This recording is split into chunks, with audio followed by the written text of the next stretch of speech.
Ndeye Indou Gueye, coordonnatrice du projet Cap Karange.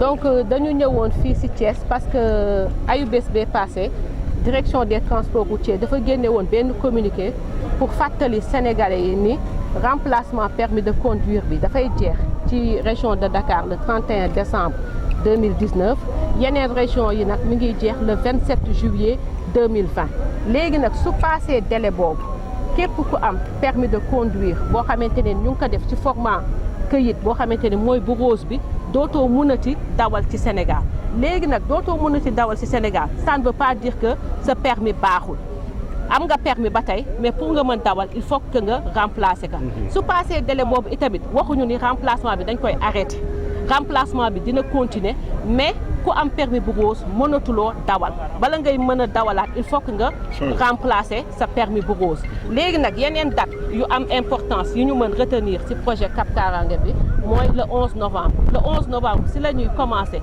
ci région yi des yëpp képp koo xamante ne ni am nga oto bu bees boo xamante ne mosul am numéro ci Sénégal si la ñuy commencer jox ko ci numéro yu bees yi ñu am Dakar moom soo xoolee commencé nañ ko depuis le 17 juin 2019 yeneen région yëpp nag le 11 novembre lañ koy commencé léegi remplacement bi nga xamante ni moom lañ tuddee remplacement plaque yi mooy oto yi nga xam ne ñu ngi doon daw ci Sénégal te am ay plaque yooyu moom le 25 novembre incha allah la ñuy commencé remplacer leen jox leen ci carte grise yu bees yi ak ci plaque yu bees yi léegi nag li am solo mooy diggante 11 novembre ba 25 novembre 2019 kenn mënul def benn opération ci carte grise yi léegi loolu lan moo koy indi mooy que ni ñun ni ñu doon liggéeyee nekkuñu woon en réseau léegi nag période boobu dañuy jël base de données yi ñu amoon ci région yëpp dajale leen consolider leen pour mun a dem ci remplacement bi le 25 novembre 2017. di rafetlu lii parce que jamono bu lii amee muy màggal dañuy faral di dem ci région yi surtout région bu mel ni Thiès nga xam ne Carrefour la. Sélébé yoon la ñiy dem ci màggal bi yëpp fi lañ jaar ñuy woo suñu mbokk chauffeur yi ñu daw ndànk xam ne kat. mbir mi ci mbiri yoonu sëñ Touba lañ jëm muy mbiri l'islam te nag dañ leen di ñaax accident yi dañoo bëri ñu daw ndànk mën a yegg yóbbu jàmm ak salaam pèlerin yi ndax yoon yi xam na oto yi bëri nañ waaye lépp nag ñu def ko ci teey ak dal di xool suñ vitesse yi ñuy daw di takk ceinture de sécurité di bañee def ay dépassement dangereux loolu laa amoon lu may wax ak. maa ngi tudd Ousmane Ly je suis le chef de division de la sécurité routière de la direction des transports routiers donc chaque année le ministère des infrastructures des transports terrestres et du désenclavement organise des campagnes de sensibilisation durant les grands événements donc comme le Magal et on sait que le Magal c'est un moment privilégié de déplacement des fidèles pour aller dans au lieu saint de Touba.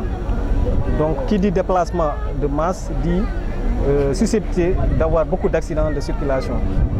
Raison pour laquelle le ministère, à travers la direction des transports routiers, initie des campagnes pour sensibiliser les usagers de la route, les conducteurs, les piétons, les riverains, pour prendre des dispositions au moins pour réduire les accidents de la circulation.